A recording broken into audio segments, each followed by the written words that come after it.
You guys, if I had a dime for every single time I received an email that said, sorry, we cannot move forward with your application because of a hiring freeze, I would be a millionaire. Okay, maybe I'm being a little bit dramatic, but honestly, I wish I could just show you my inbox, and I should have just created a folder of every single email that I received that said that. And if I didn't receive that email, then it just felt like I was sending my resume to a black hole with no response, no interaction. 2020 just seems like there's just a bunch of hiring freezes, companies going out of business, internships being on hold. It just seems, if I'm being honest, a little bit hopeless. But I am here to tell you to not give up. You still can land a job even during a global pandemic. And I am going to give you 7 tips to not feel like you're sending your resume to a black hole and to land that job. So without further ado, let's get into it. Tip number 1, do not get distracted and be specific. It's important that you put your time and energy into opportunities that you're actually invested in. I know how tempting it is to really want that income and to really just want to land a freaking job. So you go on Indeed and you see all of these jobs and it's like, okay, well, if I send out 20 applications, the likelihood of me landing a job is higher, right? But I don't think that's necessarily true. I think when you actually know exactly what you want and you are specific with your job search, you are way more interested in the application, which means then you put more time and effort into the application. I think your chances of landing a job are higher when you invest each day sending out maybe 2 to 3 applications and you are actually invested in those applications rather than just going out and sending 20. But hey, if you're someone who can produce quality applications such as your resume, the application online, and the cover letter, and you can produce quality work for 20 of them, then hey, by all means send those 20. But if you're anything like me, after the 3rd application, I'm drained. I just don't want to do it anymore. So when I stopped sending my resume to just every single job posting that I saw, I actually started seeing more callbacks. But if I didn't see any job posting that I was actually excited about, I wasn't going to apply. Because if I'm not excited about the job posting, what makes me think that I'm going to be excited about actually working and doing the work every single day? So why waste my time? So don't get distracted. Be specific with what you want. Take some time to write down everything you're looking for. You may not land the perfect job, but at least you're headed in the right direction. What industry do you want to work in? What type of work environment do you want? Do you want to work in a big setting with 500 employees, or do you want to work in a smaller setting where the company is only maybe 20 employees? What do you want the work culture to be like? What is your salary range? Write all of these details down. Know what you want so that you're not distracted when you're on Indeed and you can say, this doesn't fit what I want, or this isn't even close to what I want. So you're not wasting your time. And when I say be specific in your resume and in your cover letter. So what I like to do is I like to print out the job description and I like to highlight certain keywords that are being said in the job description, and I use those words in my resume and my cover letter. And in my cover letter, I'm not just saying what I did in my previous job. I'm explaining, look, this is your job posting, this is what you need, and this is what I'm going to do to help get you there. This is what I'm going to bring to help get you there. So make sure that you are matching your job description and your cover letter to that of the job description. I know it's time consuming, but trust me, it is worth the time, because when you do that and you don't just send a regular resume that you've been sending out to every single job, you are more likely to get past the applicant tracking system and actually into the hands of a hiring manager. So it's worth the time. Tip number 2 is the small stuff matters. So what do I mean by the small stuff? So this is the stuff that we usually brush aside and we forget about, such as on your cover letter. When you are addressing to who you are writing this letter to, don't just put to whom it may concern. Actually do the work to investigate, who am I writing this letter, who is the hiring manager, and put their name on it. Or after you interview, send that thank you note. I'll always remember my boss sitting me down and she said, "Do you know why you got this job?" And I was like, "Because I had a good interview." And I mean, aside from that, she said, "At the end of your interview, you went around and you wrote handwritten thank you notes to each person on the interview panel, and that set you apart. That made you different. So this is why I'm telling you, the small stuff matters. Send thank you notes, send a thank you email, and don't make it a generic email. Don't just go on Google and find a thank you email template.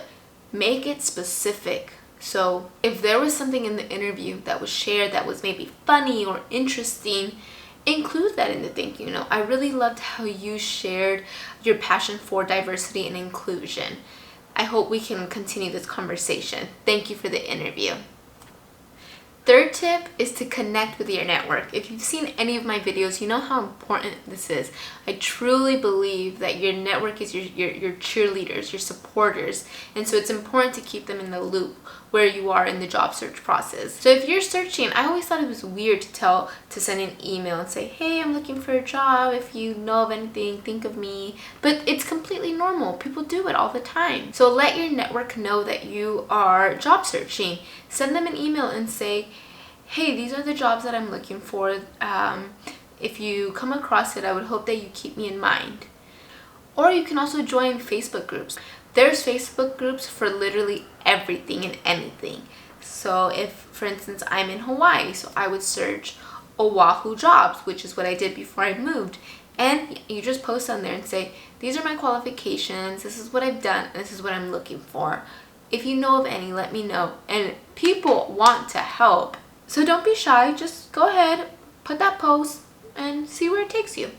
Also, on LinkedIn, you can go on LinkedIn and you can let recruiters know that you are open to work. There's actually a setting that allows recruiters to see that you are open to work and that these are the positions that you are looking for.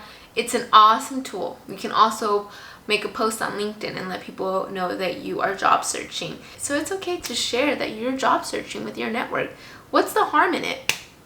The worst thing that can happen is that they don't send you any jobs. But hey, you tried. Fourth tip is do not overlook temporary positions. I know it's tempting when you see something that's temporary and it's only like maybe for 5 months. You're like, I'm kind of looking for something long term. This isn't really something up my alley, and to just kind of overlook it. But it is valuable experience. It's all valuable experience, and you never know, that temporary job may turn into a permanent position, or you may meet somebody from that job that will give you a lead to another job. So if the opportunity comes, take it. There's nothing wrong with a temporary position. Tip number 5 is to know your why. And you're probably thinking, well, Jenny, obviously we need to secure the bag. So hello, that's why I'm job searching. We need that money. Yes, I get that. I need money too. But if that is your sole purpose as to why you're job searching, you are going to burn out in the process of sending your applications. Trust me, I was there. I felt completely burnt out, and I was like, I'm over this. I'm over all of these websites. I'm over looking at my resume. And I took some time and I had to really figure out, okay, why am I so desperate to find a job aside from the money part? And it goes back to my last video, which is purpose. I need to feel like I am living out my purpose, which is uplifting others, helping others feel seen and heard. And so I want to be able to do that. And I don't need to have a job to do that. I can do that anywhere. But being able to do that in a job really does give me fulfillment. So I want a job. And another reason is my dream has always been to be able to send my parents on a fully funded, fully paid vacation and not have to worry about how much I was giving them. Like if I wanted to give them an all-inclusive resort, then I'm gonna do that. And right now I'm not at the place to be able to do that, but that's always been my dream, is to just literally say, Mom, Dad, don't even take your wallets, just take your IDs for some margaritas and enjoy. And I'm not there yet, but one day I will be, and I need a job to do that. So Yes, it's because I need money, but there's a bigger reason behind the money. So figure out your why. Why are you job searching?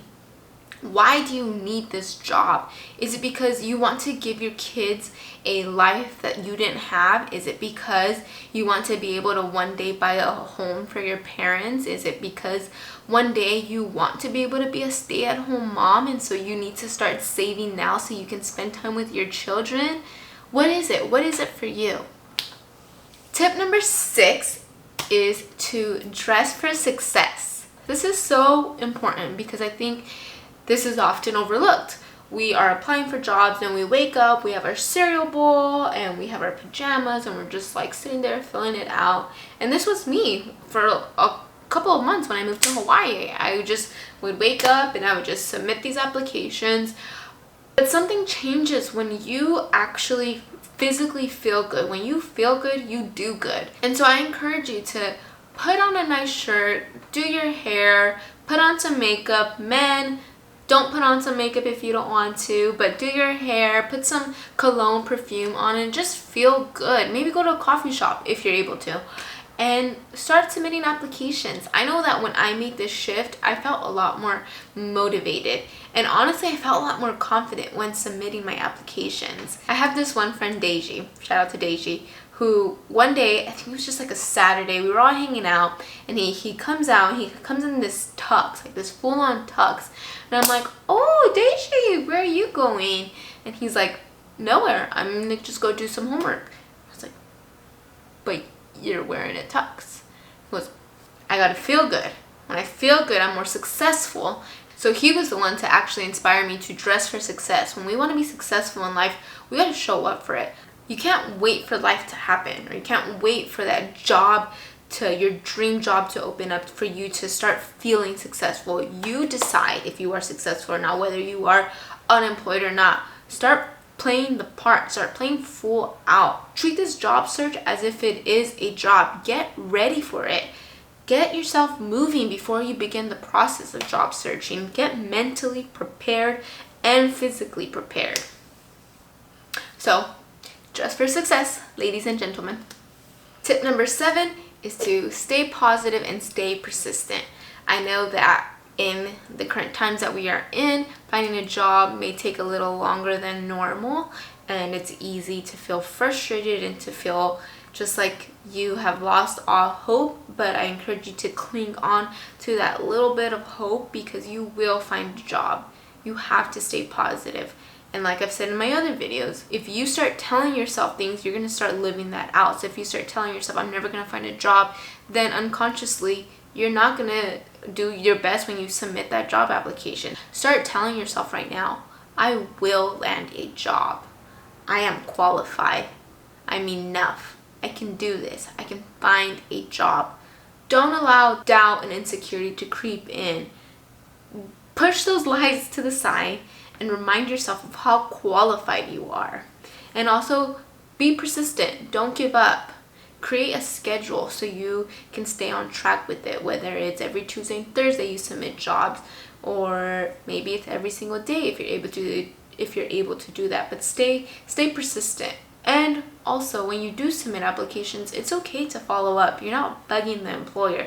So if you submitted an application and you haven't heard back in a week or two, send it a follow-up email and just say, hey, I'm just following up on the status of my application. I submitted it on this day. Or if you had an interview, it's okay to follow up. There's no harm in doing that. So stay positive and stay persistent.